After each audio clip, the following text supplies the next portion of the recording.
जी। Sir arbitrary transfer कर दिया है जबरदस्ती। और यहाँ से 30/221 में रिप्रेजेंटेशन का ऑर्डर हुआ था मुझे, वो मैंने दिया। उस पर स्पीकिंग ऑर्डर भी उन्होंने जो दिया है वो मेरे अगेंस्ट है। जी। और अब मैंने व्यक्तिगत तौर पर 7 लोगों को पार्टी बनाया है। 7 लोगों को? जी। तो क्या है, गलती क्या है उनके ऑर्डर में? गलती ये है कि सर मेरे को वहाँ से ट्रांसफर जिन बेसिस पर किया गया है वो सारे के सारे फेक है, मिसलीडिंग है, कॉन्ट्ररी टू द फैक्ट्स है। किस कारण पर किया आपको? वो कुछ शिकायतें की गई थी मेरे से, मेरे अगेंस्ट गांव वालों ने। उसके मैंने सबूत दे दिए थे कि ये शिकायतें गलत है, सीएम हेल्पलाइन पर की गई थी। उसको आधार बना के मेरा ट्रांसफर किया गया। सर इसमें नोट करने वाली बात यह है कि जब मेरा 18/9 का जो आदेश था उसमें लिखा था स्वैच्छिक ट्रांसफर, और जो स्पीकिंग ऑर्डर है उसमें लिखा है प्रशासकीय स्थानांतर। तो ये कंट्राडिक्टरी फैक्ट्स हो गए। दूसरा उन्होंने एक ब्लेम लगाया है कि मेरा रिजल्ट कम रहा। तो मेरा रिजल्ट जो कम रहा उस वक्त मैं डीईओ ऑफिस में अटैच था, कमिश्नर मैडम के ही आदेश से। सर 4 माह से सैलरी भी कहाँ से कहाँ किया है? मेरे को दिया है सर गणेश खेड़ा से अछरौनी। सेम स्कूल, मतलब status of the school same है? हाँ सर, दोनों रूरल एरिया में है। फिर वहां जाके ज्वाइन करिए, फिर क्या दिक्कत सर है? मेरे को जो तो है नहीं है कोई? नहीं पनिशमेंट है सर, पनिशमेंट इस रूप में है कि मेरी मदर को तीनों आर्टरीज ब्लॉक हैं, और मैंने 30/221 में वो लगाई हुई है डॉक्यूमेंट्स के। कोर्ट ने उस बात का संज्ञान लिया था कि इनकी माँ जयपुर में एडमिट है, उस वक्त एडमिट थी। कहाँ पर है ऑर्डर, बताइए पिछला वाला। पेज नंबर P1 का 15।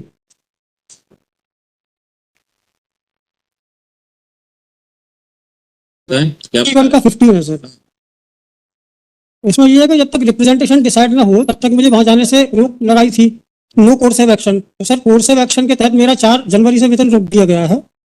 जनवरी से मुझे सैलरी नहीं मिली है सर। मेरी माँ गंभीर हृदय रोग से पीड़ित है। मेरी बेटी अभी 10th का एग्जाम देके घर पर अकेली है, मतलब मैं मेरी पत्नी और मेरी बेटी। सारी समस्याओं का निराकरण हो जाएगा अगर आप ज्वाइन कर लेंगे वहां जाके। आप काम नहीं करेंगे तो सैलरी कैसे मिलेगी आपको? सर कमिश्नर मैडम के आदेश से मेरे को डीई ऑफिस में रखा गया था और मैं वहां जा रहा हूँ नियमित। तो उसके बाद तो ये ट्रांसफर हुआ ना आपका? उसके बाद हुआ तो मेरे को रिप्रेजेंटेशन का ऑर्डर दिया कोर्ट ने। डिसाइड हो गया आपका? वो डिसाइड हो गया, तो उसी के अगेंस्ट में आया हूँ सर। तो इसमें गलती बताए ना कि क्या गलत है? गलती ये है कि जो फैक्ट्स जो दिए हैं स्पीकिंग ऑर्डर में वो सारे के सारे गलत हैं, फेक हैं, मिसलीडिंग हैं। ये कैसे पता लगेगा कि गलत नहीं है? फॉर एग्जाम्पल इसमें दिया, एक तो कारण यही है कि सर इनिशियल ऑर्डर जो था 18/9/24 का उसमें लिखा था स्वैच्छिक, मैंने कोई स्वेच्छा नहीं दी थी। ऑर्डर बताइए। वो सर इसमें नहीं है सर। स्पीकिंग कैसे देखेंगे? आप कुछ रेफर कर रहे हैं तो देखना पड़ेगा। 30/221 की फाइल में है सर वो फाइल, तो क्योंकि वो उसमें हो जाता है ना कि जो कि सब पहले दे चुके हैं जिसके साक्ष्य उसको दोबारा नहीं दे सकते। अब तो फिर हमको ये मान के चलना पड़ेगा कि ये जो तथ्य इसमें लिखे हैं ये सही लिखे हुए हैं। नहीं तो मैं बता रहा हूँ सर, मैं इसमें डॉक्यूमेंट्स लगे। स्पीकिंग ऑर्डर में जैसे एग्जाम्पल दिया उन्होंने कि मेरा रिजल्ट 44.67 था। इसमें लगा है सर मेरा 44.67 नहीं, मेरा 72 पॉइंट था। यानी इनका उन्होंने जो दूसरे का, मतलब कहना चाहिए एक आम भाषा में, कि दूसरे का पर्चा मेरे नाम से फाड़ दिया है। मेरे को वहां से मई 23 में ही हटा दिया था जांच की शिकायतों के क्रम में। ये क्या बता रहे हैं इसके बारे में? रिजल्ट में गिरावट आई उसके बारे में? 44 रिजल्ट बता रहे हैं कि 44.67 रहा। नहीं ऐसा नहीं रहा, वो ये बोल रहे हैं कि इतने परसेंट से गिरावट आई आपके। जी हाँ। तो सर जिस सत्र में गिरावट आई है उस सत्र में मैं डीई ऑफिस में अटैच था। वो सिस्टम में कैसे पता लगेगा? ये कागज तो बताएं, हम आपके कहने से थोड़ी मान जाएंगे। पूरा जो कागज में लिखा है वो मानना पड़ेगा, या कोई कागज ऐसा बताइए जिसमें अदरवाइज लिखा हो।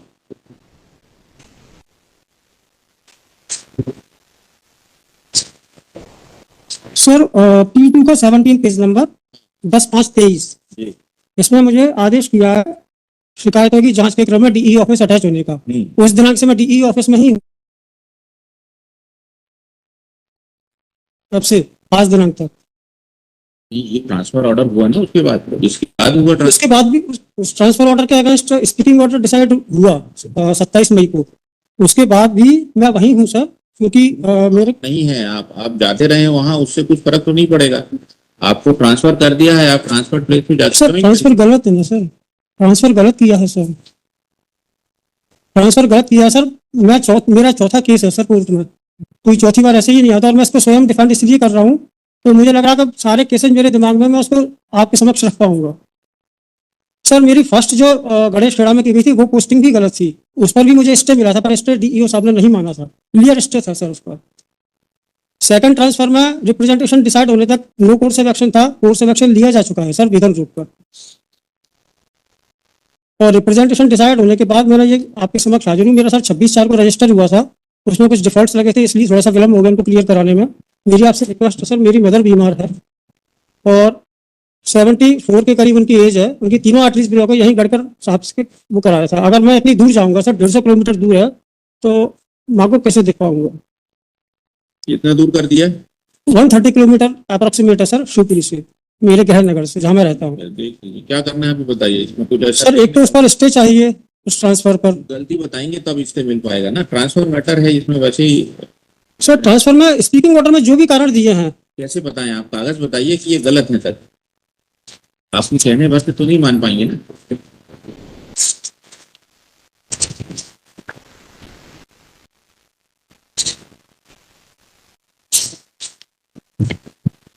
सर P7 का 34 पेज नंबर, कक्षा 10 का परिणाम।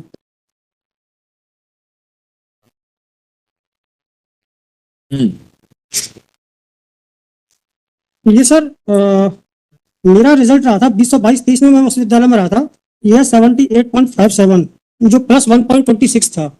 और जिस ईयर का मुझ पर ब्लेम लगाया गया, उस ईयर में पहले ही मुझे जैसा कि मैंने पिछले आदेश में पेज नंबर 17 में दिखाया, मुझे डी ऑफिस में अटैच कर रखा था। ये देखिए ना, 78% से सीधे 32% पर आ गए। हाँ, तो उस वक्त मैं नहीं था सर वहां से स्कूल में, मैं पूरे सत्र से स्कूल में नहीं था, मैं डीई ऑफिस में अटैच था, वो भी कमिश्नर के ऑर्डर से था।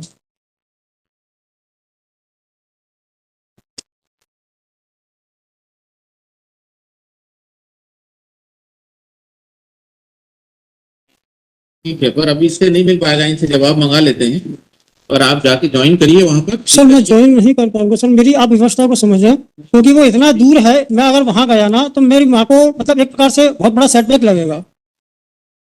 कुछ कारण नहीं है उसको इसमें इंटरफेरेंस करने का। सर ये एक फैक्ट है जो मैं बता रहा हूँ, ये तो क्लियर है, मतलब ये रिजल्ट का तो। इसमें दिख रहा है कि 38% आ गया, 72% से सीधे 30। सर मैं नहीं था वहाँ सर, ये जो मेरे पे ब्लेम किया गया ना, मैं वहाँ नहीं था, मेरी जगह नितिन कोहली जी को। इसके लिए जवाब मंगा रहे हैं इसमें। बाकी और भी हैं आपकी शिकायतें लिखी हुई हैं उसमें। वो सारी फेक है सर। बस कैसे मान लें आपके कहने से? कुछ कागज आपको बताना पड़ेगा ना कि ये गलत है, आपके लिए गलत लिखा हुआ है। सर मेरा वेतन रुका था पहली बार मई में, पेज नंबर 19 P4 का, है ना। इसका कोई मेरे को नोटिस नहीं दिया, कोई कारण नहीं बताया गया आएगा नोटिस? वेतन रोकने का। आपने सर काम किया था उस दौरान? मैं था सर। तब फिर आप तो जनवरी से है ही नहीं। नहीं उसी मेरे को जनवरी से सर डीई ऑफिस में, वो जी उसके पहले का है, मई का 2023 का, मई 2023 में मैं डीई ऑफिस में ही था। ट्रांसफर का कारण नहीं है ना।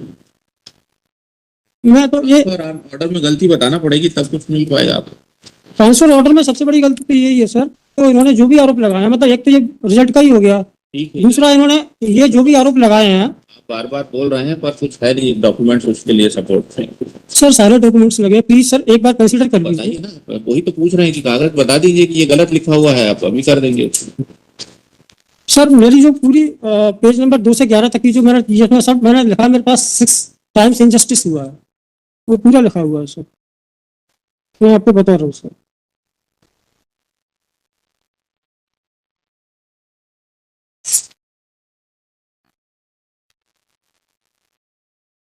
सर पेज नंबर 4 का और 5 का, पेज नंबर 4 का H, I और J, H, I और J को थोड़ा देख लीजिए सर। ये 12/496 पर मेरे को स्टे मिला था, लेकिन नहीं माना गया।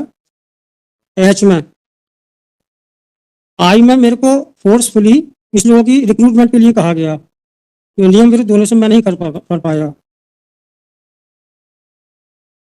तो उन शिकायतों का आधार बनाकर, वो भी शिकायतें सर फैब्रिकेटेड थी, डॉक्टर थी, और मुझे वहां से हटवा दिया गया, डीई ऑफिस अटैच किया गया।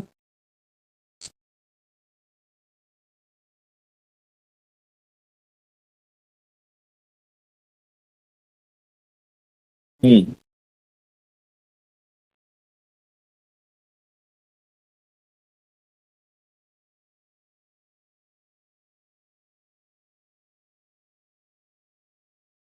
अ, 30/221 का रेफरेंस दिया है सर।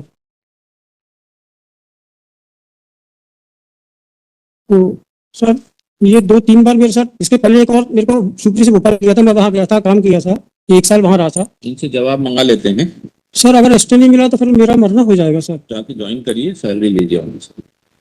सर ये सैलरी रुकी हुई है सर, उसका भी क्लियर। जाएंगे, काम करेंगे, तब सैलरी सर जो जनवरी से जैसे अभी तक आज दिनांक तक की सैलरी रुकी है तो वो कैसे देंगे? जवाब मंगाते हैं ना इनसे। सर आप अगर स्टे और सैलरी कर दें प्लीज। अभी से कुछ नहीं, बिना सुने नहीं कर सकते। सर जवाब मैं आपको बता रहा हूँ सर, एक रिक्वेस्ट सुन लीजिए मेरी। तो जवाब भी आप ही देंगे, हाँ मैं ही दूंगा सर। ये 12496 में। भी आप ही कर लीजिए फिर उसको। नहीं सर, फिर कैसे आपने जो आरोप लगाया उसका जवाब मंगाना पड़ेगा ना उनसे। बेशक जवाब मंगा लीजिए सर। और 12496 का मैं 2 साल केस चला, एक भी जवाब नहीं आया सर। लोक अदालत से डिसाइड किया हुआ है वो। ठीक है, और कुछ तो रिलीफ मिल जाता सर। अभी नहीं मिलेगा, जवाब आने दीजिए। अभी वैसे तो जवाब के लिए भी नहीं है, पर अब आपने कुछ लिखे हैं तो उनसे जवाब मंगा लेते हैं। अदरवाइज ट्रांसफर सर अभी 1 महीने डिसाइड हो चुका है, you should go and join there. Sir representation में फैक्ट्स गलत दिए हैं सर। तो ये बताएंगे ना कि फैक्ट्स सही है कि गलत है। आप बोल रहे हैं गलत है, ये तो बताएंगे तब उससे डिसाइड हो पाएगा कि सही है कि नहीं है। सर चौथी बार आया हूँ मैं कोर्ट में सर। मेरा अभी इसके अलावा CONC भी लगी है 02290, कंटेम्प्ट की पिटीशन भी लगी है। ठीक। वो दूसरे जगह डिफेंड की जा रही है, मेरे द्वारा मतलब नहीं है वो। ठीक है, नोटिस इशू कर देते हैं, प्रोसेस वगैरह दे दीजिए तो नोटिस जारी हो जाएंगे।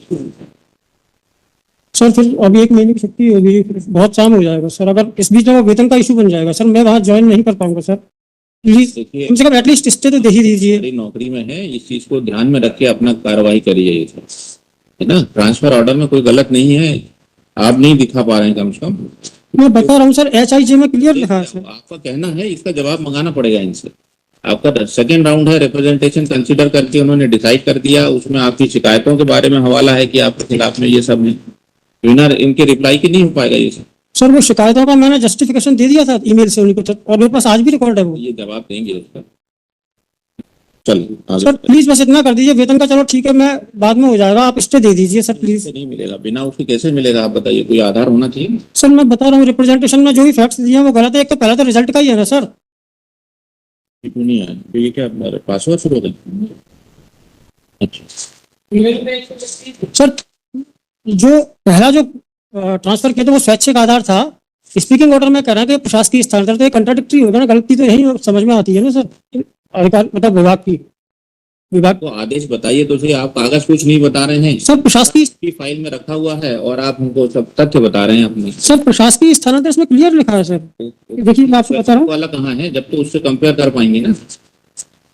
सर। T1 का 15 पेज नंबर है, प्रशासकीय स्थानांतरण, जी। है ना। अब इसके पहले जो मेरे को 18 में किया था उसमें लिखा था स्वैच्छिक कहाँ स्थान। है? दिखाइए तो। वो सर 30/221 की फाइल में है। ये फाइल में रखे रहिए, तो उसको कैसे देख पाएंगे? सर रिजल्ट का तो है, रिजल्ट का मैंने बता दिया, मैं मानी था वो 10/5/23 के आदेश से हो रहा है ना, ठीक है, तो वो भी एक बड़ा आधार है सर। ठीक है, नोटिस कर दिया है, प्रोसेस वगैरह दे दीजिए। सर एटलीस्ट एक चीज रिलीफ मिल जाता, या तो आप मेरी सैलरी क्लियर करवा दें या स्टे कुछ तो दे दें सर। वो भी तो इंटरिम ऑर्डर ही होगा सर स्टे का। बहुत कर चुके हैं आपने, हमने अपनी तरफ से काफी कोशिश कर ली आपको समझाने की, ठीक है ना।